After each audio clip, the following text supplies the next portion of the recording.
ప్రభు అనుగ్రహించినటువంటి విధానాన్ని బట్టి ప్రభువుకే మహిమ ఘనత ప్రభావములు కలుగునుగాక.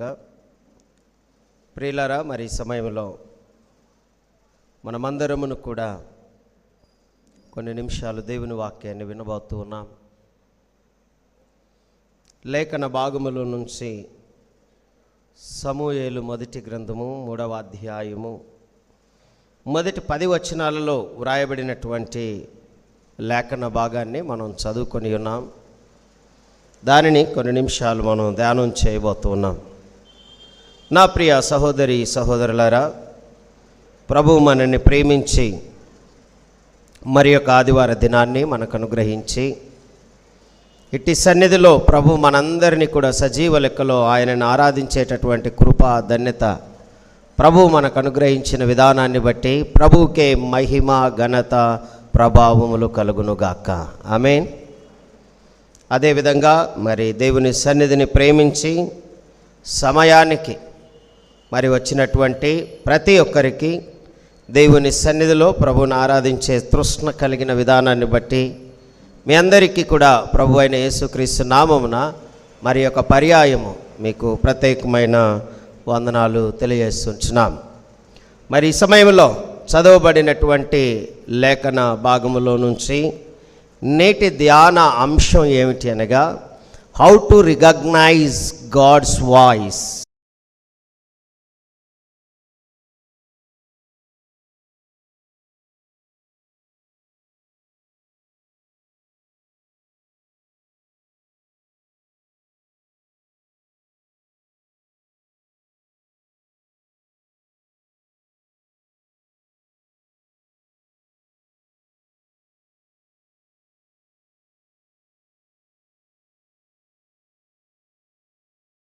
స్వరాన్ని గుర్తించగలిగారు. చాలామంది దేవుని స్వరాన్ని గుర్తించలేకపోయారు. చాలామంది దేవుని స్వరాన్ని గుర్తెరిగి కూడా దానిని అనుసరించలేకపోయారు. ఇలా 3 రకాలైనటువంటి పరిస్థితులు బైబిల్ గ్రంథంలో మనకు కనిపిస్తున్నాయి. ఒకటి, దేవుని స్వరాన్ని గుర్తించగలిగిన వారు.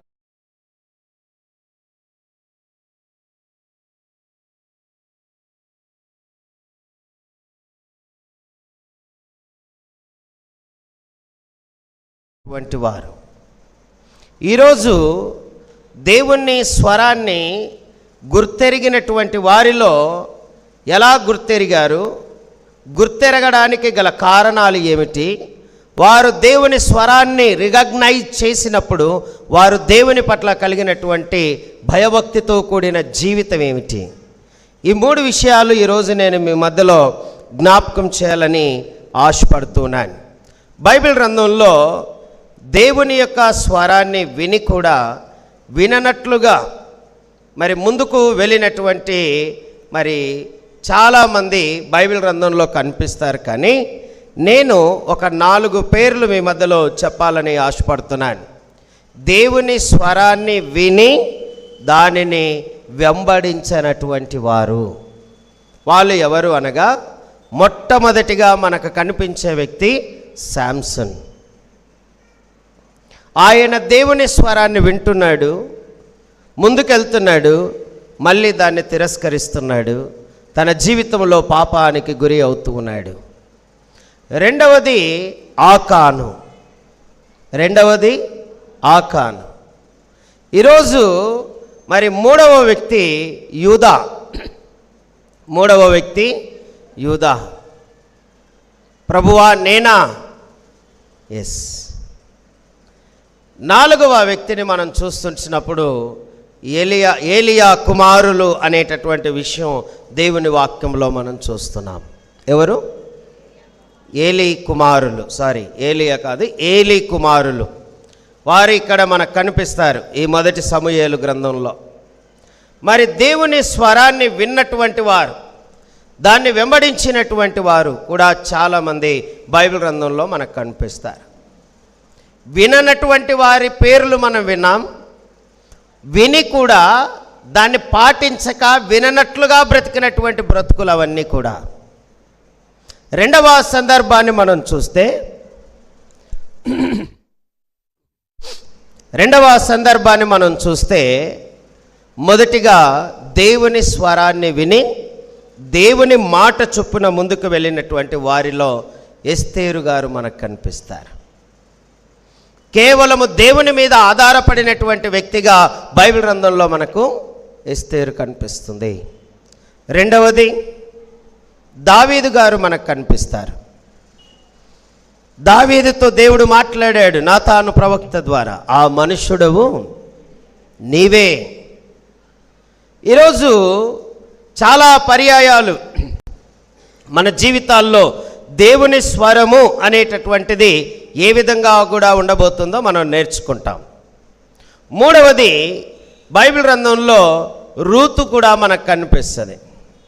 రూతు నయోమి వారిద్దరి జీవితాల్లో నీ జనమే నా జనం, నీ ప్రజలే అనేటటువంటి భావన వారిలో ఎందుకు కలిగిందంటే, వాళ్ళు దేవుని మాటకు లోబడ్డారు, దేవుని మాట వారు వినగలిగారు అని దేవుని వాక్యము జ్ఞాపకం చేస్తూ ఉంది. నా ప్రియ దేవుని బిడ్డలారా, ఈరోజు దేవుని పిల్లలుగా మన జీవితాల్లో మన జీవితాల్లో జ్ఞాపకం చేసుకోవాల్సినటువంటి మాట ఏమిటి అంటే, ప్రభువు ఈరోజు మరి తన బిడలైనటువంటి వారితో తన యొక్క స్వరాన్ని వినిపించి దేవుడు వారితో స్పష్టంగా మాట్లాడుతాడు. అది మనం గుర్తెరగాలి. దేవుడు ఏం చేస్తాడంట, తన బిడ్డలైనటువంటి వారితో స్పష్టంగా మాట్లాడుతాడు. సరే, మరి దేవుని స్వరాన్ని ఎలా వినాలి? How to recognize the God's voice? ఈరోజు మన జీవితాల్లో ఒకరంటారు ప్రార్థన అని, ఇంకా వాక్యము, ఇంకా రెండే తెలుసు మనకి, పరిస్థితులు. Very good. పరిస్థితులను బట్టి కూడా దేవుని స్వరాన్ని మనం వినగలం. ఇంకా అంటే నాకు కూడా తెలియని విషయాలు మీరు ఏమైనా చెబుతారేమో అని. అన్నీ నాకు తెలుసు అనుకోవడం పొరపాటు కదా. అన్నీ నాకు తెలియవు కూడా కదా, అంతే కదా. అన్నీ నాకు తెలియవు. ఇంకా వ్యక్తుల ద్వారా. గుడ్. ఏమండి, సమస్యలు వచ్చినప్పుడు పరిస్థితులు సమస్యలు ఒకటే. నెక్స్ట్, కొత్తగా ఏమైనా ప్రయత్నించండి. ఏమండి, కళలు దర్శనాలు ఓకే, పాయింటే.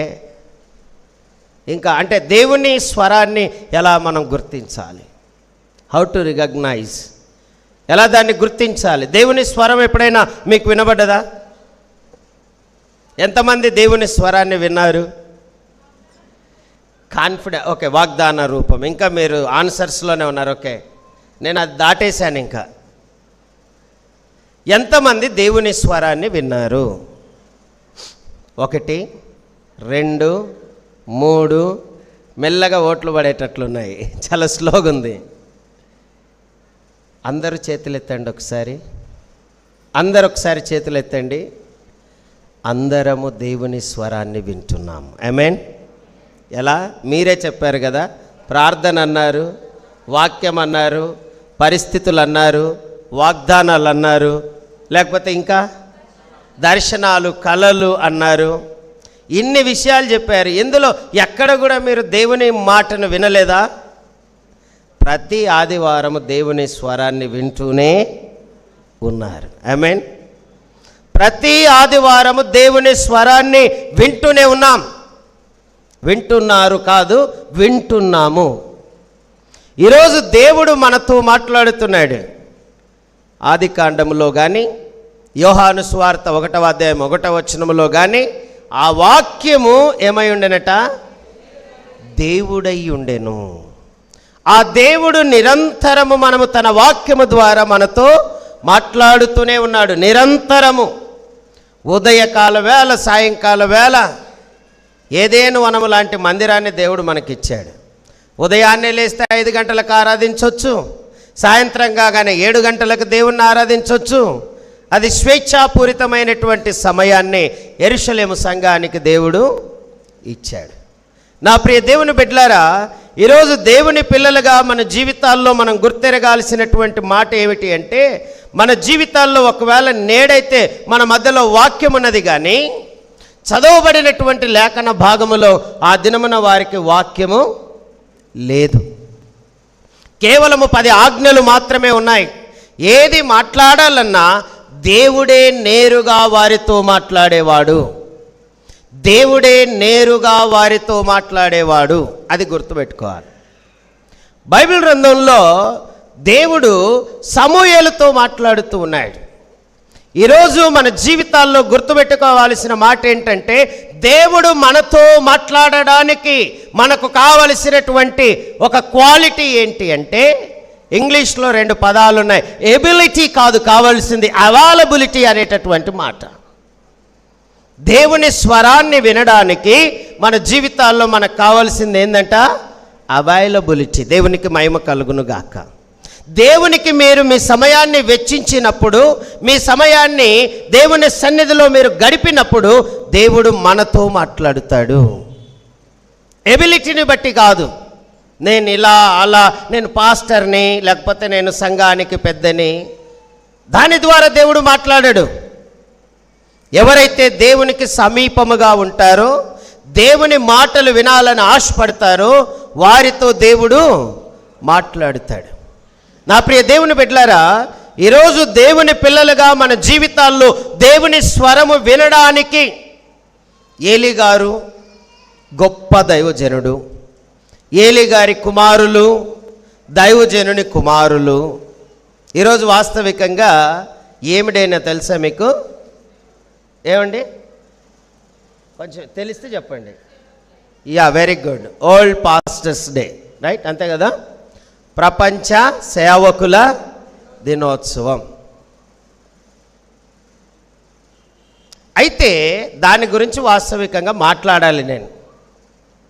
నిన్న కొంత సందర్భంలో పాస్టర్ల గురించి మాటలు వచ్చాయి.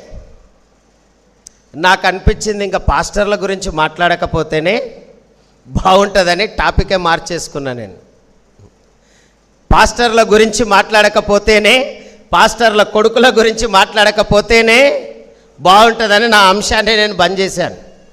ఎందుకు ఈ విషయాన్ని జ్ఞాపకం చేస్తున్నానంటే, చెప్పుకోవడానికి మా సాక్ష్యాలు అంత బాగా లేవు. ఈరోజు మనం జ్ఞాపకం పెట్టుకోవాల్సిన మాట ఏంటంటే, ఏలీ గారు ఉన్నారు, ఏలీ గారి కుమారులు కూడా ఉన్నారు బైబిల్లో. ఇది నేను నా వ్యక్తిగతంగా నా ఒక్కని గురించి మాట్లాడడం లేదు, బైబిల్లో ఉన్న దైవజనుల గురించి మాట్లాడుతున్నాను. ఏలీ గారు ఎవరండి? మీకు అందరికీ తెలుసు కదా. సమూయేలు ఎక్కడైతే పెరిగాడో, ఏ దేవుని సన్నిధిలో పెరిగాడో దానిలో ఆయన ప్రధానమైనటువంటి వ్యక్తి కదా. ఆయన కుమారులు ఉన్నారు. దేవుడు వాళ్ళ కుమారులతో మాట్లాడాడు, కానీ వారు దేవుని స్వరాన్ని వినలేకపోయారు. దేవుని స్వరాన్ని వినడానికి ఈరోజు దైవజనుడు కానీ దైవజనుని కుమారులు కానీ సిద్ధంగా లేరు అని ఈ లేఖన భాగము స్పష్టంగా జ్ఞాపకం. అప్పుడు దేవుడు ఎవరితో మాట్లాడతాడు? ఎబిలిటీ ఉన్న వాళ్ళతో కాదు. వీడు దేవుని సేవకుడు, వీని దేవుని సేవకుని కుమారులు అన్నది కాదు ఇక్కడ. అందుకే అన్నాను, ఎబిలిటీ కాదు. దేవుని చిత్తములో కావాల్సింది అవైలబిలిటీ. ఏమంట? అవైలబిలిటీ. ఎవరైతే దేవునికి సమీపముగా ఉంటారో వాళ్ళతో దేవుడు మాట్లాడతాడు, వాళ్ళతో దేవుడు మాట్లాడతాడు. ఈరోజు దేవుని పిల్లలుగా మన జీవితాల్లో మనం గుర్తుపెట్టుకోవాల్సిన మాట ఏంటంటే, దేవుడు ఎవరితో మాట్లాడుతున్నాడు? 3వ అధ్యాయము 1వ వచనాన్ని చదివి నేరుగా 4వ వచనంలోకి వెళ్తే అక్కడ వ్రాయబడినటువంటి మాట ఏమిటది? బాలుడైన సమూయేలు ఏలీ ఎదుట యెహోవాకు ఏమయ్యాడట? పరిచర్య చేయుచుండెను. ఆ దినములలో యెహోవా వాక్కు ప్రత్యక్షమగుట అరుదు, ప్రత్యక్షము తరచుగా తటస్థించుట లేదు. చాలా రేరుగా దేవుడు మాట్లాడతాడు, చాలా రేరుగా. ఇక్కడ వ్రాయబడినటువంటి మాటలో ఆ దినములలో యెహోవా వాక్కు ప్రత్యక్షమగుట ఏమైనదంట? అరుదు. దేవుడు మాట్లాడడమే చాలా తక్కువ. ఎందుకంటే అప్పటికే న్యాయాధిపతుల గ్రంథము అయిపోయింది. న్యాయాధిపతులతో దేవుడు మాట్లాడాడు, ఇశ్రాయేలీయుల పక్ష వ్యాజ్యమాడుతున్నాడు. తర్వాత ప్రవక్తలు వచ్చారు. నా ప్రియ దేవుని బిడ్డలారా, ఈరోజు దేవుని పిల్లలుగా మనం అర్థం చేసుకోవాల్సిన మాట ఏంటంటే, ఆ అరుదైన సమయంలో కూడా దేవుని సేవకుల కుమారులు ఆ స్వరాన్ని గుర్తించలేకపోయారు, వినలేకపోయారు. కాబట్టి దేవుడు ఎవరితో మాట్లాడాలనుకుంటున్నాడు? 4వ వచనం చూడండి. యెహోవా సమూయేలును పిలిచెను, అతడు చిత్తమండి నేనున్నానని చెప్పి ఏలీ దగ్గరకు పోయాడు. పోయి ఏమంటున్నాడు? అయ్యా, నన్నేమైనా పిలిచావా? నేను నిన్నేం పిలవలేదు, నువ్వు పోయి ఏం చేయాలా? పడుకో. అది మొదటి మాట. యెహోవా సమూయేలును పిలిచినప్పుడు ఆయన ఎవరి దగ్గరికి వెళ్ళాడు? ఏలీ గారి దగ్గరికి వెళ్ళి, ఏలీ గారు నన్నేమైనా పిలిచారా? లేదు నాయన, నువ్వు వెళ్ళి పడుకో. 2వ పర్యాయం వచ్చింది 6వ వచనములో. యెహోవా మరలా సమూయేలును పిలిచాడు. మళ్ళా సమూయేలు లేచాడు, ఏలీ యొద్దకు వెళ్ళాడు, మళ్ళీ అడిగాడు. మళ్ళీ సమూయేలుడు అన్నాడు, ఏమన్నాడంటే, నేను నిన్ను పిలవలేదు నాయనా, నువ్వు పోయి మళ్ళా పడుకో. ఇప్పటికి దేవుడు ఎన్నిసార్లు సమూయేలును పిలిచాడు? 2 సార్లు పిలిచాడు. నా ప్రియ దేవుని బిడ్డలారా, 2 పర్యాయములు కూడా ఇక్కడ డిక్లరేషన్ ఉంది. అదేంటంటే, సమూయేలును ఏలీ పిలవలేదు, ఏలీ సమూయేలుతో మాట్లాడలేదు, దేవుడు సమూయేలుతో మాట్లాడాడు అనడానికి ఈ డిక్లరేషన్ ఇచ్చారు 2 టైమ్స్. తర్వాత దేవుడు మాట్లాడుతున్నాడు చూడండి. 8వ వచనములో యెహోవా 3వ మారు సమూయేలును పిలువగా అతడు లేచి ఏలీ దగ్గరికి పోయి, చిత్తము నీవు నన్ను పిలిచితివే, ఇదిగో వచ్చితివనగా, ఏలీ యెహోవా ఆ బాలుని పిలిచెనని గ్రహించి, నీవు పోయి పండుకొమ్ము, ఎవరైనా నిన్ను పిలిచిన ఎడల యెహోవా నీ దాసుడు ఆలకించుచున్నాడు, ఆజ్ఞ ఇమ్మని చెప్పుమని సమూయేలు తనగా, సమూయేలు పోయి ఆ స్థలమందు ఏమయ్యాడట? ఏలీకి అర్థమైపోయింది. ఏమర్థమైంది? దేవుడు సమూయేలుతో మాట్లాడుతున్నాడు. కానీ సమూయేలు దేవుని యొక్క స్వరాన్ని గుర్తించలేకపోతున్నాడు. అది ఈరోజు మన పాఠం. ఈరోజు చాలా పర్యాయాలు దేవుడు మనతో మాట్లాడతాడు. మీరు అన్నారు కదా, మనుషుల ద్వారా, కళల ద్వారా, దర్శనాల ద్వారా, వాక్యము ద్వారా, ప్రార్థన ద్వారా, పరిస్థితుల ద్వారా దేవుడు మనతో మాట్లాడతాడన్నారు కదా. అనేక రకాలైనటువంటి సందర్భాలలో, పరిస్థితుల్లో మీరు చెప్పిన వాటన్నిటిలో కూడా దేవుడు మాట్లాడతాడు. దేవుడు మాట్లాడతాడు. మీరు దాన్ని గుర్తించకపోయి ఉండవచ్చు. సమూయేలు కూడా 3 పర్యాయములు దేవుడు మాట్లాడినప్పుడు ఏలీగారే పిలిచాడు అనుకున్నాడు. ఎందుకంటే దేవుని స్వరము ఎలా ఉంటుందో మనకు తెలియదు. ఈరోజు నా ప్రియ దేవుని బిడ్డలారా, అందుకే మనం అర్థం చేసుకోవాల్సిన మాట ఏంటంటే, నిరంతరము దేవుని స్వరాన్ని వినడానికి మన జీవితాల్లో మనము తప్పించాలి. ఈరోజు దేవుని వాక్యంలో మనం ఫాస్ట్గా ముందుకు వెళ్తే చాలా విషయాలు నేర్చుకోవచ్చు. కాబట్టి నేను ముందుకు వెళ్తాను. తర్వాత 10వ వచనం చూడండి. తర్వాత యెహోవా ప్రత్యక్షమై నిలిచి ఆ రీతిగా అంటున్నాడు, సమూయేలు సమూయేలు, ఇట్స్ అర్జెన్సీ. 2 సార్లు దేవుడు పిలిచాడంటే దాని ఉద్దేశం ఏమని చెప్పుకున్నాం ఇంతకుముందు? సంథింగ్ స్పెషల్, ఏదో ఎమర్జెన్సీ. మోసే మోసే, సమూయేలు సమూయేలు. దేవుడు ఒక్కసారి స్వరం కాకుండా 2వసారి పిలిచాడంటే గుర్తుపెట్టుకోండి, ఈరోజు ఏదో దేవుడు మాట్లాడబోతున్నాడు, ఏదో ప్రత్యేకమైనది దేవుడు చెప్పబోతున్నాడు. అది మనం గుర్తుపెట్టుకోవాలి. దేవుని స్వరములో 2 పర్యాయములు దేవుడు నిన్ను పిలిచాడా? ఒక్కసారే పిలవలేదు, 2వసారి ఎలా పిలుస్తాడండి? ఒక్కసారే దేవుని స్వరం ఎలా ఉంటుందో మాకు తెలియదు, 2వ పర్యాయం ఎలా గుర్తించాలండి? దేవుడు నీ జీవితంలో కలుగుతున్నటువంటి పరిస్థితుల్లో నిరంతరము దేవుడు నీతో మాట్లాడడానికి ఒక్కసారి కాదు 2 పర్యాయాలు నిన్ను పిలుస్తాడు. ఆమేన్. నా ప్రియ దేవుని బిడ్డలారా, ఈరోజు దేవుని పిల్లలుగా మనము జ్ఞాపకం చేసుకుంటున్నప్పుడు ఇక్కడ అంటాడు, అని పిలువగా సమూయేలు అంటున్నాడు, నీ దాసుడు ఆలకించుచున్నాడు, ఆజ్ఞ ఇమ్ము అనగానే ఇక్కడ అంటాడు సమూయేలుతో ఇలాగు సెలవిస్తున్నాడు యెహోవా. ఏమంటాడు? ఇశ్రాయేలీలలో నేనొక కార్యము చేయబోచున్నాను, దాని విని వారందరి చెవులు గింగురు అనిపిస్తాయంట. ఈరోజు దేవుడు సమూయేలు ద్వారా వ్రాయబడినటువంటి ఈ లేఖన భాగములో ఇశ్రాయేలీలను గురించి మాట్లాడుతూ వచ్చాడు.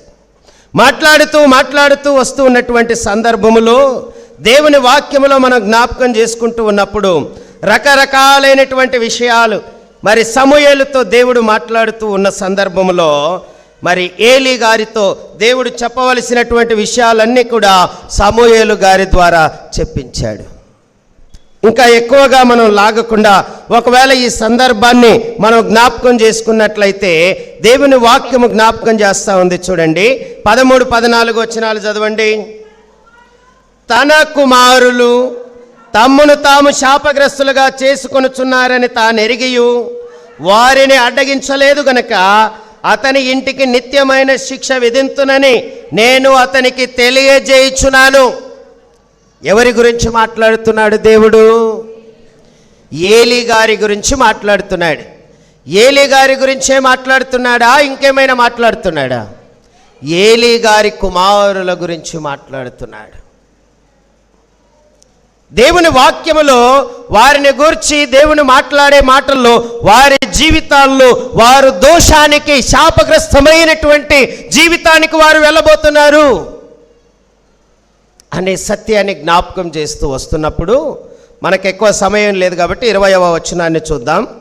కాబట్టి సమూయేలు యెహోవాకు ప్రవక్తగా స్థిరపడినని దాను మొదలుకొని బెయేర్షెబా వరకు ఇశ్రాయేలీయులందరూ కూడా ఏమయ్యారంట? తెలుసుకొనిరి అని దేవుని వాక్యము జ్ఞాపకం చేస్తుంది. నా ప్రియ దేవుని బిడ్డలారా, అంతవరకు గొప్ప దైవజనుడుగా ఉన్నటువంటి ఏలీ, దైవజనునికి కుమారులుగా ఉన్నటువంటి వారి సంతానము, వారికి ఉన్నటువంటి ప్రత్యేకత ప్రాధాన్యత కంప్లీట్గా దేవుడు వారి యొద్ద నుండి తీసివేశాడు. దేవుడు సమూయేలుతో మాట్లాడడానికి గల కారణం అది. కొన్నిసార్లట దేవుని వాక్యం అంటది, ఎవడు తరమకుండానే ఏమవుతాడంట? దుష్టుడు పారిపోతాడు అని దేవుని వాక్యం జ్ఞాపకం. వాడిని ఎవడు తరమాల్సిన అవసరం లేదు. నా ప్రియ దేవుని బిడ్డలారా, ఈరోజు లేఖన భాగములో ప్రభు జ్ఞాపకం చేస్తున్నటువంటి మాటలో దేవుని వాక్యం ఈ విధంగా అంటుంది. ఆయన స్వరం ఏ విధంగా ఉండబోతుంది అంటే, మత్తయి సువార్త 3వ అధ్యాయము 17వ వచనంలో ఒక మాట వ్రాయబడింది. అదేంటంటే, యేసుక్రీస్తు బాప్తిస్మం తీసుకున్నాడు యోహాను గారి ద్వారా. నీళ్ళలో నుంచి ఆయన బయటకు వస్తున్నాడు అంటే ఆయనను లేపుతూ ఉన్నారు. అప్పుడు పరిశుద్ధాత్మ పావురము ఆయన మీద వ్రాలి ఏమంటుంది? ఆ శబ్దము, ఈయన నా ప్రియ కుమారుడు, ఈయన యందు నేను ఆనందించుచున్నాను. దేవునికి మహిమ కలుగును గాక. ఈయన నా ప్రియ కుమారుడు, ఈయన యందు నేను ఆనందించుచున్నాననేటటువంటి శబ్దము ఏమైనదట? అక్కడ ఆకాశములో నుండి వచ్చిందట. దేవునికి మహిమ. దేవుని స్వరము ఎక్కడి నుంచి వస్తుంది? ఆకాశములో నుండి వస్తుంది. దేవుని స్వరము నీతో మాట్లాడుతుంది. దేవుని స్వరము నిన్ను హెచ్చరిస్తుంది. దేవుని స్వరము నిన్ను గద్దిస్తుంది. దేవుని స్వరము నిన్ను ఆయన యొద్ద నుంచి తొలగింపజేస్తుంది కొన్నిసార్లు. నా ప్రియ దేవుని సంగమా, ఈరోజు దేవుని వాక్యంలో మనం చూస్తుంటున్నప్పుడు ఇంకొక ఆయన బైబిల్లో కనిపిస్తాడు మనకి. ఆయన న్యాయాధిపతుల గ్రంథంలో ఉన్నాడు. 6వ అధ్యాయంలో ఒక వ్యక్తి మనకు కనిపిస్తాడు. బైబిల్ గ్రంథంలో ఆయనను చూస్తూ ఉన్నప్పుడు 6వ అధ్యాయము 17వ వచనాన్ని మనం జ్ఞాపకం చేసుకున్నట్లయితే అక్కడ వ్రాయబడినటువంటి మాట, ఆయన పేరు గిద్యోను. ఎవరైనా? గిద్యోను. అయితే ఈ సమయంలో గిద్యోనును గూర్చి దేవుని వాక్యంలో మనం జ్ఞాపకం చేసుకుంటున్నప్పుడు 17వ వచనం చూడండి. నేను నీకు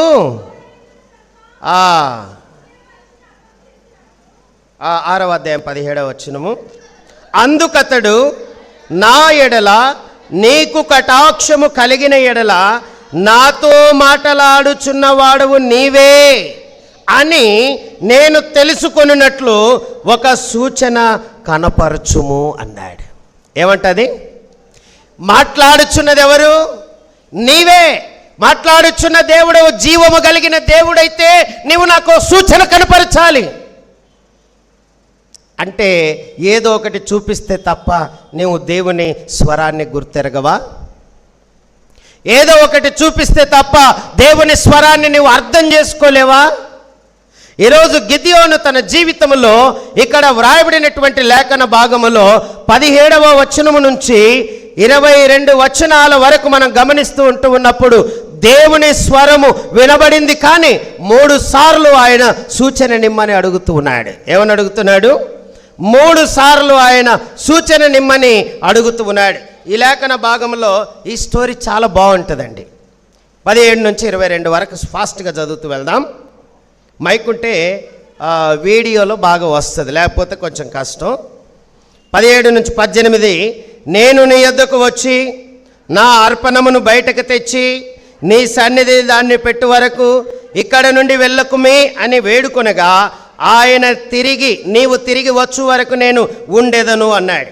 అప్పుడు గిద్యోను లోపలికి పోయి ఒక మేక పిల్లను తూమెడు పిండితో పొంగని భక్ష్యములను సిద్ధపరిచి ఆ మాంసమును గంపలో ఉంచి అది వండిన నీళ్లను కుండలో పోసి ఆయన కొరకు ఆ మస్తకి వృక్షము క్రిందికి దానిని తీసుకొని వచ్చి దగ్గరగా ఉంచగా దేవుని దూత ఆ మాంసమును పొంగని భక్ష్యములను పట్టుకొని రాతి మీద పెట్టి నీళ్లు పోయమని అతనితో చెప్పాడు. 21 చదవండి. ఆ ఆ ఆ ఆ ఆ ఆ ఆ ఆ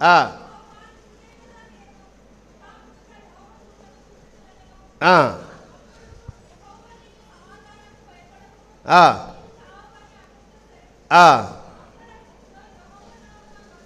దానికి యెహోవా సమాధానకర్తయను పేరు పెట్టెను.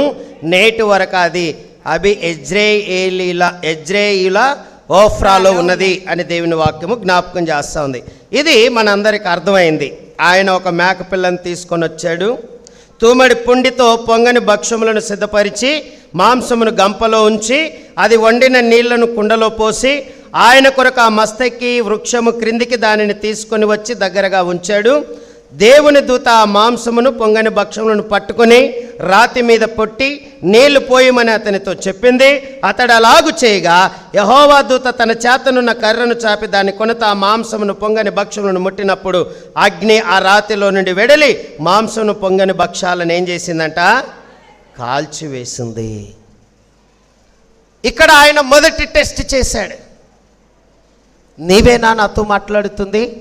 ఎస్, నేను నీతో మాట్లాడుతుంది. సెకండ్ టెస్ట్ కూడా అయ్యింది. చూడండి, 36 నుంచి 40 వచనాల వరకు ఇక్కడ ఇంకొక మంచి స్టోరీ ఉంటుంది. 36 నుంచి 40 వరకు. అప్పుడు గిద్యోను, నీవు సెలవిచ్చినట్లు నా చేత ఇశ్రాయేలీలను రక్షింపనుద్దేశించిన ఎడల నేను కళ్ళంన గొర్రెబొచ్చు ఉంచిన తరువాత నేల అంతయు ఆరియుండగా ఆ గొర్రెబొచ్చు మీద మాత్రమే మంచు పడు నెడల నీవు సెలవిచ్చినట్లు ఇశ్రాయేలీయులను నా మూలముగా రక్షించేదవని నేను నిశ్చయించుకొందునని దేవునితో అనెను. చదువుబడినటువంటి లేఖన భాగాన్ని మనం జ్ఞాపకం చేసుకుంటా ఉన్నప్పుడు ఇక్కడ 2 సందర్భాలు జరిగాయండి. ఒకటి, ఆయన ఏమన్నాడంటే, అయ్యా మాట్లాడుచున్నది నీవే అయితే నేను ఒక పని చేస్తాను, ఆ ప్రకారంగా నువ్వు చేస్తే ఇది నీ స్వరమే అని నేను గుర్తిస్తాను. మొదటిది, నేను మాంసం అయిపోయిందండి, ఇప్పుడు పత్తి వచ్చింది. ఏమొచ్చింది? మీకు పత్తి అంటే బాగా తెలుసు కదా, బొచ్చు అంటే ఇక్కడ మనం పత్తిగా తీసుకుందాం. అయితే ఈ సమయంలో మనము ఆ బొచ్చు అంతటిని కూడా ఆయన ఒక చోట పెట్టాడు. పెట్టి ఏమంటాడంటే, దాని మీద నువ్వు వర్షం పడాలి. దాని మీద ఏం పడాలి? వర్షం పడాలి. కానీ చుట్టుపక్కల వర్షం పడడానికి వీలు లేదు. ఓకే, రైట్, చలో, ఇది నా స్వరం అని నీకు తెలియాలి కదా, నువ్వు నన్ను ప్రశ్నించాలనుకుంటున్నావు కదా, ఓకే రైట్. దానికి ప్రభు అగ్రి అయ్యాడు. అక్కడ వర్షము పడింది.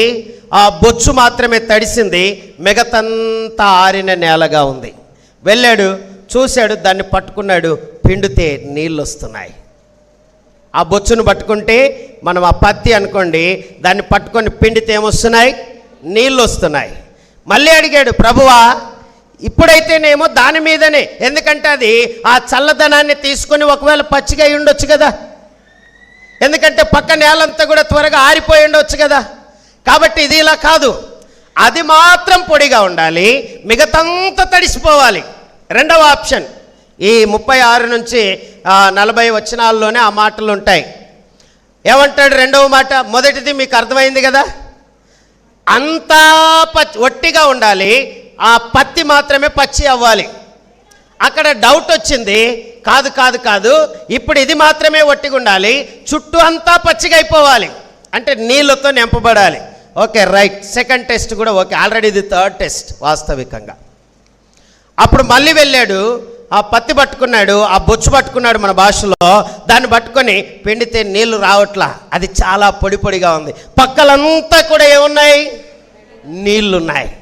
ఏమున్నాయి? నీళ్లున్నాయి. ఇక్కడ 40వ వచనాన్ని మనం జ్ఞాపకం చేసుకుంటున్నప్పుడు, ఆ రాత్రి దేవుడు అలాగు చేసెను, నేల అంతటి మీద మంచు పడినను ఆ బొచ్చు మాత్రమే ఏమైనదంట?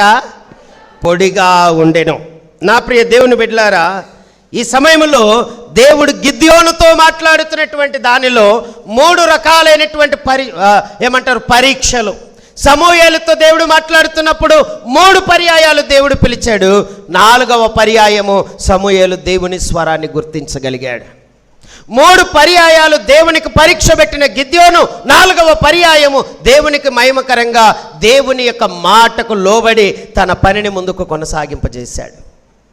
ఇంకా మనం వెళ్తా ఉంటున్నప్పుడు యోహాను సువార్త 10వ అధ్యాయము 27వ వచనములో నేటి సమాజముతో కూడినటువంటి మన జీవితాలతో ప్రభు మాట్లాడేటటువంటి మాట ఏమిటి అనగా, నా గొర్రెలు ఏమవుతాయంట? నా గొర్రెలు నా స్వరాన్ని వింటాయి. వ్రాయబడినటువంటి ఈ వాక్య భాగములో దేవుని మాట జ్ఞాపకం చేయబడేటటువంటిది ఏమిటి అనగా, నా గొర్రెలు నా స్వరాన్ని వింటాయి, నేను వాటిని ఎరుగుదును, అవి నన్ను ఏమవుతాయంట? వెంబడిస్తాయి. ఈరోజు ప్రభు మనతో మాట్లాడుతున్నాడు. దేవుని పిల్లలైనటువంటి మనము, దేవునికి చెందిన వారమైన మనము, దేవుని వాక్యాన్ని వింటున్నటువంటి మనము, దేవుని స్వరాన్ని అనునిత్యము గ్రహిస్తున్నటువంటి మనము మన జీవితాల్లో గుర్తుపెట్టుకోవాల్సిన మాట ఏంటంటే, నా గొర్రెలు నా స్వరాన్ని వింటాయి. దేవుని యొక్క స్వరాన్ని వినకపోతే అవి దేవుని గొర్రెలు కాదు, దేవుని గొర్రెలు కాదు.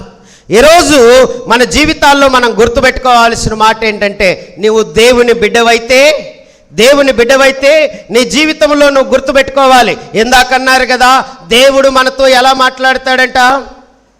వాక్యము ద్వారా మాట్లాడతాడు, దేవుడు పరిశుద్ధాత్మ ద్వారా మాట్లాడతాడు, దేవుడు పరిస్థితుల ద్వారా మాట్లాడతాడు. ఈ 3 పాయింట్స్ రాసుకోండి. దేవుడు వాక్యము ద్వారా మాట్లాడతాడు, దేవుడు పరిస్థితుల ద్వారా మాట్లాడతాడు, దేవుడు పరిశుద్ధాత్మ ద్వారా మనతో మాట్లాడతాడు. ఎప్పుడు అనగా దేవుని గొర్రెలుగా మనం ఉన్నప్పుడు. నా గొర్రెలు నా స్వరాన్ని ఏమవుతాయంట? వింటాయి అనేటటువంటి మాట దేవుని వాక్యము మనతో జ్ఞాపకం చేస్తూ ఉంది. కొన్నిసార్లు దేవుని స్వరాన్ని మనం ఏం చేస్తామంటే నిర్లక్ష్య పెడతాం. ఆ గొర్రెలు దేవుని స్వరాన్ని నిర్లక్ష్య పెట్టినప్పుడు దేవుడు వారి జీవితాల్లో ఎలాంటి ధోరణిని కలిగిస్తాడో తెలుసా?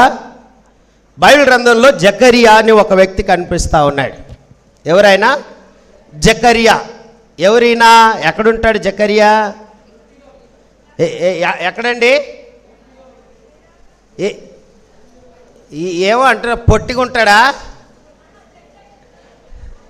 ఏమంటున్నారు? ఏదో ఒకటి అనండి. జకరియా ఎక్కడుంటాడంటే ఎక్కడుంటాడు? నూతన నిబంధనలో ఉన్నాడు, ఎలిజబెత్ గారి భర్త. దేవుడు ఆయనతో మాట్లాడాడు. లూకా సువార్త 1వ అధ్యాయము 13 నుంచి 20 వచనాల్లో దేవుడు ఎవరితో మాట్లాడాడు? జకరియాతో మాట్లాడాడు. ఏమని మాట్లాడుతున్నాడు? మైక్ ఉన్న వాళ్ళు అప్పుడు ఆ దూత అతనితో జకర్యా భయపడకుము, జకర్యా భయపడకుము, నీ ప్రార్థన వినబడినది, నీ భార్య అయిన ఎలిజబెత్ నీకు కుమారుని కనును, అతనికి యోహాను అను పేరు పెట్టుదువు. అతడు ప్రభు దృష్టికి గొప్పవాడై ద్రాక్షారసమైనను మద్యమైనను త్రాగక తన తల్లి గర్భమున పుట్టినది మొదలుకొని పరిశుద్ధాత్మతో నిండుకొనిన వాడై ఇశ్రాయేలులో అనేకులను ప్రభువైన వారి దేవుని వైపునకు త్రిప్పును. మరియు అతడు తండ్రుల హృదయములను పిల్లల తట్టుకును అవిధేయుల నీతిమంతుల జ్ఞానమును అనుసరించుటకును త్రిప్పి ప్రభు కొరకు ఆయత్తపడి ఉన్న ప్రజలను సిద్ధపరచుటకై. 19వ వచనానికి వెళ్ళండి. దూత నేను దేవుని సముఖమందు నిలుచు గాబ్రియేలును నీతో మాటలాడుటకును ఈ స్వార్థమానము నీకు తెలుపుటకును నేను ఏమయ్యానట? పంపబడి ఉన్నాను గాని మరియు నా మాటలు వాటి కాలమందు నెరవేరును. నీవు వాటిని నమ్మలేదు గనుక వాటిని ఏమవ్వలేదు, నమ్మలేదు. నీవు వాటిని ఏమవ్వలేదు, నమ్మలేదు. ఈరోజు దేవుడు అనునిత్యము మనతో మాట్లాడుతున్నాడు. ఏం చేస్తున్నాడు? దేవుడు అనునిత్యము మనతో మాట్లాడుతున్నాడు. పౌలు గారు దైవజనుడితో ఏమన్నాడంటే, 2వ తిమోతికి వ్రాసిన పత్రిక 3వ అధ్యాయం 16-17 వచనాల్లో దేవుడు నిత్యము దైవజనుల ద్వారా మాట్లాడుతూ ఉన్నప్పుడు దైవజనుని పాత్ర ఏ విధంగా ఉండాలో పౌలు తిమోతిని హెచ్చరిస్తూ నువ్వు ఇలా ఉండాలయ్యా అనేటటువంటి విషయాన్ని జ్ఞాపకం చేస్తూ వచ్చిన సందర్భంలో 16-17 వచనాలు, దైవజనుడు సన్నద్ధుడై ప్రతి సత్కార్యమునకు పూర్ణముగా సిద్ధపడి ఉండునట్లు దైవావేశం వలన కలిగిన ప్రతి లేఖనము ఉపదేశించడానికి, ఖండించడానికి, తప్పుదిద్దడానికి, నీతి యందు శిక్ష చేయడానికి ప్రయోజనకరమై ఉన్నది. దేవునికి మహిమ కలుగును గాక. దేవుని స్వరము, దేవుని వాక్యము, దేవుని స్వరము పరిశుద్ధాత్మ దేవుడు. దేవుని యొక్క స్వరము పరిస్థితులు అనబడేటటువంటి ప్రతి సందర్భాన్ని దేవుడు మనకు జ్ఞాపకం చేస్తున్న సమయంలో దేవుని వాక్యం అంటుంది ఉపదేశించడానికి, ఖండించడానికి, తప్పుదిద్దడానికి, నీతి యందు శిక్ష చేయడానికి ఏమైనదట? ప్రయోజనకరమై ఉన్నది. నా ప్రియ దేవుని బిడ్డలారా, ఈరోజు దేవుని వాక్యము జ్ఞాపకం చేసేటటువంటి మాట ఏమిటి అంటే, ఏ మాట అయితే దేవుడు మాట్లాడుతున్నాడు ఆ మాటని ఆ దైవజనుడు ఏం చేశాడంట? నిర్లక్ష్య పెట్టాడు. తిరిగి మళ్ళీ మీరు లూకాసు వార్తలోకి రావాల్సిందే. అక్కడ దేవుని వాక్యములో మనం చూస్తుంటున్నప్పుడు నీవు వాటిని నమ్మలేదు గనక. ఎవరు నమ్మలేదు? జకర్యా నమ్మలేదు. అయ్యా నీకు కొడుకు పుడతాడు, వాడు ఇలా ఉంటాడు, ఇలా పెరుగుతాడు, ఈ పని చేస్తాడు, ఈ విధంగా వెళ్తాడు, ఎంత క్లియర్ ఇన్స్ట్రక్షన్ ఉంటే కూడా దేవుని మాటను వినడం లేదు, దేవుని స్వరాన్ని గ్రహించడం లేదు. అయితే ఇమ్మీడియట్గా ఆయనకు వచ్చిన పరిస్థితి ఏంటి చూడండి. ఈ మాటలు దేవుని వాక్యంలో మనం చూస్తున్నప్పుడు నీవు వాటిని నమ్మలేదు గనక ఈ సంగతులు జరుగు దినము వరకు నీవు మాట్లాడక మౌనివయ్యుందువని అతనితో చెప్పెను. ఇంకా మాట్లాడడానికి నోరేమైపోయింది? బంద్ అయిపోయింది. మాట్లాడే నీవే, దేవుని గురించి బోధించే నీవే దేవుని స్వరాన్ని గ్రహించలేకపోతే దేవుడు ఏం చేస్తాడు? నోళ్ళు మూయించేస్తాడు. ఆమేన్. నా ప్రియ దేవుని బిడ్డలారా, ఈరోజు ఓల్డ్ పాస్టర్స్ డే, కానీ దేవుడు ఈరోజు ఈ విధంగా మనతో మాట్లాడుతున్నాడు. దేవుని వాక్య అనుభవం కలిగినటువంటి బిడ్డలతో దేవుని పిల్లలుగా మన జీవితాలు ఎలా ఉండాలో ప్రభు మనని హెచ్చరిస్తున్నాడు. దేవుని స్వరాన్ని విన్నప్పుడు ఆయనకు ఎలాంటి సమాధానం ఇవ్వాలో, ఎలా గ్రహించాలో దేవుడు ఈరోజు మనకు నేర్పుతూ ఉన్నాడు. నా ప్రియ దేవుని బిడ్డ, ఈరోజు దేవుని పిల్లలుగా దేవుని వాక్యం అంటది, నీవు నా మాట నమ్మలేదు గనక నీవు ఈ కార్యము జరిగే వరకు ఏమవుతావంట? మౌనివై ఉంటావు. ఈరోజు ఈ మాట మనం అర్థం చేసుకోవాలి. 62-64 వచనాలు చూడండి. వ్రాయబడినటువంటి మాటలో దేవుడు అవునంటే అవును, మాట ఇచ్చిన దేవుడు నమ్మదగినటువంటి దేవుడు. ఆమేన్. దేవుడు ఈరోజు నీతో మాట్లాడుతున్నాడంటే, ఆయన నీకు మాట ఇస్తున్నాడంటే దానిని తప్పకుండా నేను ఆ జీవితాల్లో తప్పక నెరవేర్చేటటువంటి దేవుడు. ఆయన ఒకటి చెప్పి ఒకటి చేసేటటువంటి దేవుడు కాదు. మన ఆన్లైన్లో మనం జ్ఞాపకం చేసుకున్నాం. ఏంటంటే అది రొట్టెని అడిగితే రాతనిచ్చేటటువంటి దేవుడు మన దేవుడు. ఏం అడిగితే అదే ఇస్తాడు. నా ప్రియ దేవుని బిడ్డలారా, వ్రాయబడిన లేఖన భాగం 62, 64లో వానికి ఏ పేరు పెట్టగోరుచున్నావని వాని తండ్రికి సంజ్ఞలు చేసి అడిగిరి. అతడు వ్రాత పలక తెమ్మని వాని పేరు యోహానని వ్రాసెను. అందుకు వారందరూ ఆశ్చర్యపడిరి. వెంటనే అతని నోరు తెరవబడి నాలుక సడలి అతడు దేవుని స్తుతించుచు మాటలాడసాగెను. ఆమేన్. ముందుగా ఏం చెప్పాడు దేవుడు? 13వ వచనంలో ఏమని వ్రాయబడింది? అప్పుడు ఆ దూత అతనితో, జకరియా భయపడకుము, నీ ప్రార్థన వినబడ్డది, నీ భార్య అయిన ఎలిజబెత్ నీ కుమారుని కంటుంది. అతనికి ఏం పేరు పెట్టబోతున్నావు? యోహాన్ అనే పేరు పెట్టబోతున్నావు. మరి ఇప్పుడే రోగం? అప్పుడు చెప్పినప్పుడు నువ్వు వినలేదు కదా, మరి ఇప్పుడు ఆ పేరే ఎందుకు లిఖించావు? అంటే నోటి మాట పోయినందుక? అంతే కదండి, నోటి మాట పోయినందుకు ఇప్పుడు ఆ పేరు లిఖించావా? అంటే దేవుడు మొత్తితే తప్ప మనకు బుద్ధి రాదా? ఈరోజు దేవుని వాక్యం జ్ఞాపకం చేస్తూ ఉంది. ప్రభు మనతో మాట్లాడుతున్నాడు. నేను నా స్వరాన్ని ఎవరు వింటారట? నా గొర్రెలు వింటాయి. అంటే ఆయన గొర్రెలుగా మనం ఉన్నామా? ఆయనను వెంబడించేవారుగా మనం ఉన్నామా? ఆయన మాటకు లోబడేటటువంటి వారుగా ఉన్నామా? నిరంతరము దేవుడు ఇప్పుడైతే మాట్లాడుతూనే ఉన్నాడు. ఎలా అంటే ఎన్ని రకాలుగానో దేవుడు మాట్లాడుతున్నాడు. ఇక్కడ వ్రాయబడినటువంటి లేఖన భాగములో ప్రభు జ్ఞాపకం చేసేటటువంటి మాట ఏమిటి అనగా, మరి ఎప్పుడైతే జకరియా యోహాను అని పేరు వ్రాసాడో అప్పుడు ఏమంట? అతని నోట నాలుక సడలిందట, మాట్లాడడం ప్రారంభించాడట.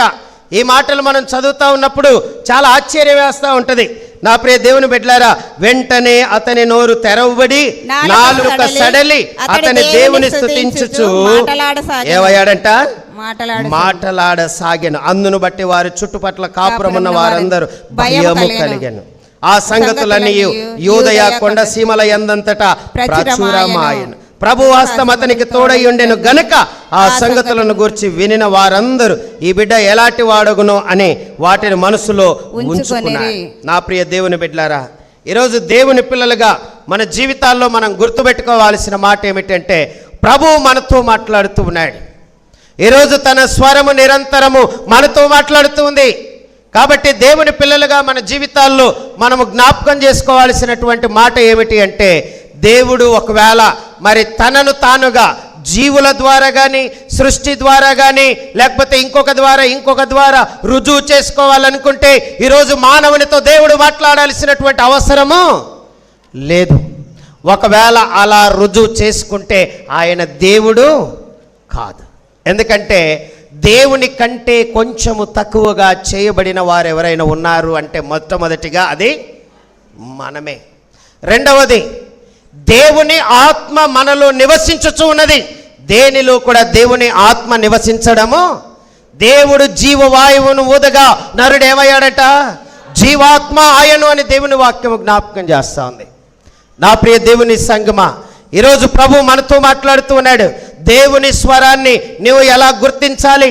దేవుని స్వరాన్ని గుర్తించడానికి నీ జీవితంలో కావలసిన మంచి క్వాలిటీ ఏమిటి అంటే, ఏమంటుందంటే దేవుని వాక్యము ఎబిలిటీ కాదు, నీ జీవితంలో అవైలబిలిటీ కావాలి అంటుంది.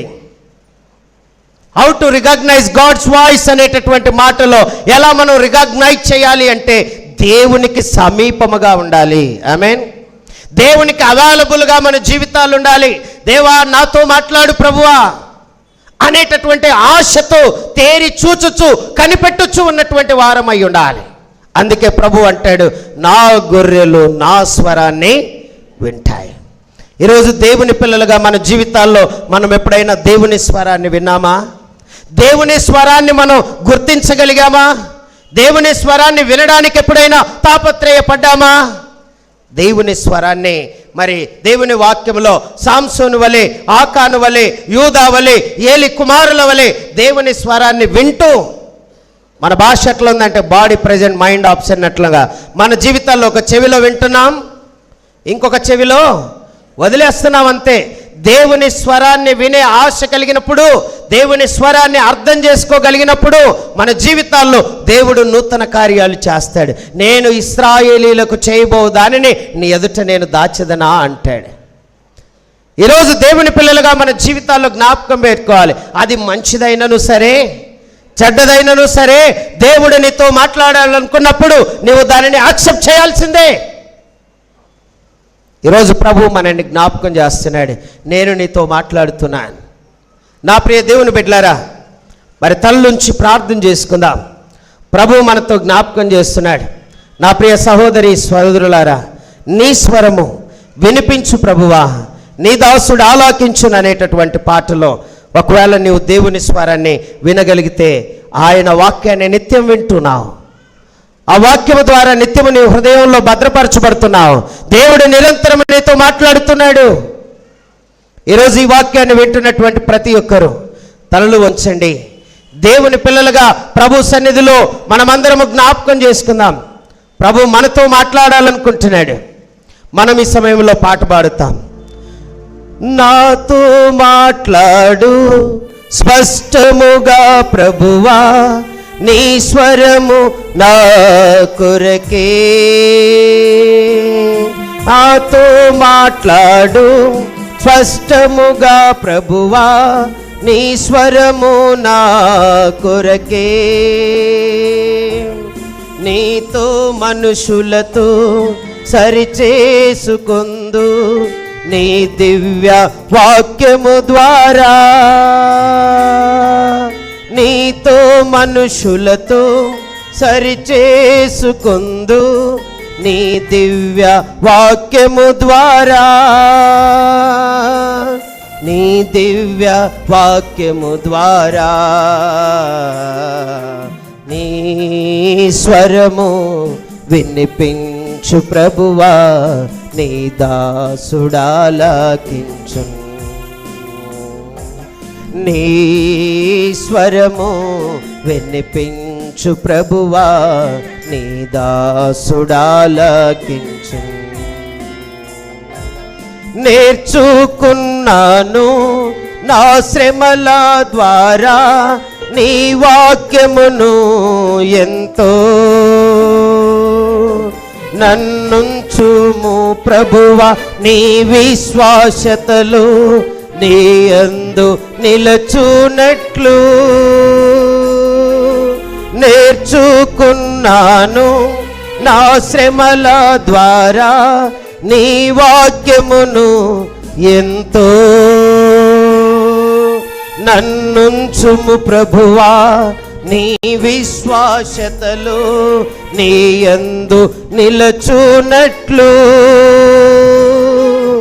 నీ యందు నిలచునట్లు.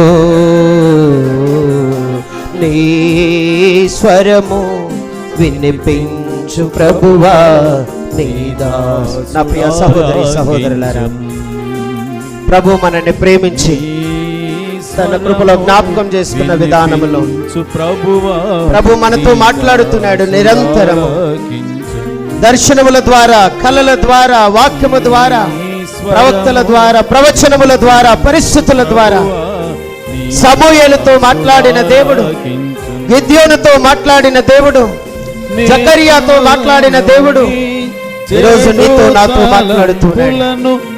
ప్రియ బిడ్డ, ప్రభు నిన్ను నన్ను ఈరోజు దర్శిస్తున్నాడు. ఆయన నిరంతరము మాట్లాడే దేవుడుగా మన మధ్యలో ఉన్నాడు. ఆయన వాక్యమైనటువంటి దేవుడై ఉన్నాడు.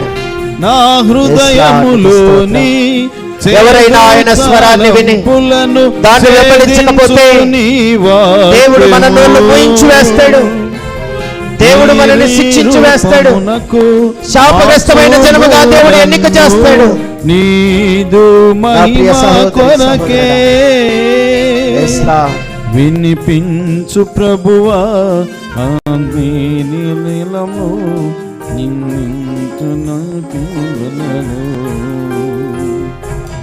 వినిపించు ప్రభువా, నివాసుడను ఆలకించు. వినిపించు ప్రభువా నీ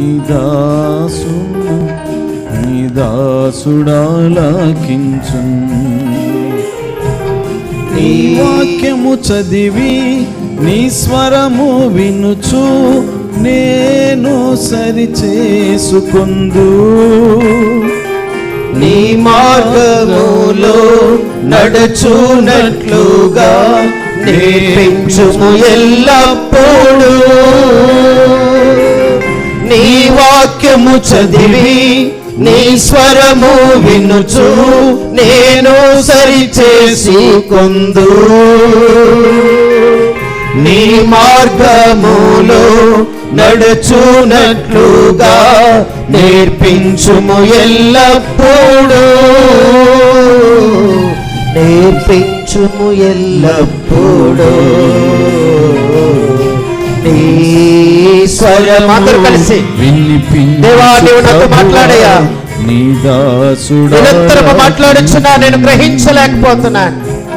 నీ స్వరము వినిపించు ప్రభువా నీ దాసుడాలకించు. మహాగణుడా పరిశుద్ధుడు వై తండ్రి, నీ స్వరము మాకు వినిపించయ్యా. నీ స్వరాన్ని గ్రహించగలిగే జ్ఞానము మాకు దయచేయి తండ్రి. ఏలి కుమారులు నీ స్వరాన్ని గుర్తించలేకపోయారు. సాంసన్ నీ స్వరాన్ని గుర్తించలేకపోయాడు. ఆహాను నీ స్వరాన్ని గుర్తించలేకపోయాడు. యూదా నీ స్వరాన్ని గుర్తించలేకపోయాడు. ప్రభువా నీ స్వరాన్ని గుర్తించక పాపములో పడి పతనమైనటువంటి స్థితికి దిగజారి భయంకరమైన మరణాన్ని కొని తెచ్చుకున్నారు. ప్రభువా ఈరోజు నా జీవితంలో నీ స్వరాన్ని గుర్తెరిగి నీ సాక్షిగా జీవించి నీ వాక్యం అనేటటువంటి ఖడ్గము ద్వారా సరిచేయబడుతూ మా ప్రభువా నా జీవితాన్ని మార్చుకుంటూ నీ సాక్షిగా ముందుకు వెళ్ళే కృప దయచేయండి. ప్రభువా మీరు ఇచ్చిన వర్తమానాన్ని బట్టి స్తోత్రం. గిద్యోనుతో, సమూయేలుతో, జకరియాతో మాట్లాడిన దేవా నాతో మీరు మాట్లాడండి. నన్ను హెచ్చరించండి, గద్దించండి. మా ప్రభువా సరిచేయండి. మీరు మాకు ఇచ్చినటువంటి భాగ్యాన్ని బట్టి, నీ సన్నిధిని బట్టి ఈరోజు నీవు నాతో మాట్లాడబోతున్నందుకు నీకే కృతజ్ఞనై నా జీవితాన్ని సరి చేసుకుని నీ సాక్షిగా ముందుకు వెళ్ళే కృప దయచేయమని క్రీస్తు నామమున అడిగి వేడుకొంచున్నాము తండ్రి. ఆమేన్. దేవునికి మహిమ కలుగునుగాక. అందరము పాట పాడుతూ ఉండగా, క్వైర్ వారు పాట పాడుతుండగా అందరం కానుకలు సమర్పిద్దాం. పరిచారకుల ముందుకు వచ్చి కానుకలు సేకరించవలసిందిగా మనవి చేస్తున్నాను. క్వైర్ వారు పాట పాడుతుండగా పరిచారకుల ముందుకు వచ్చి కానుకలు సేకరించవలసిందిగా మనవి చేస్తున్నాం.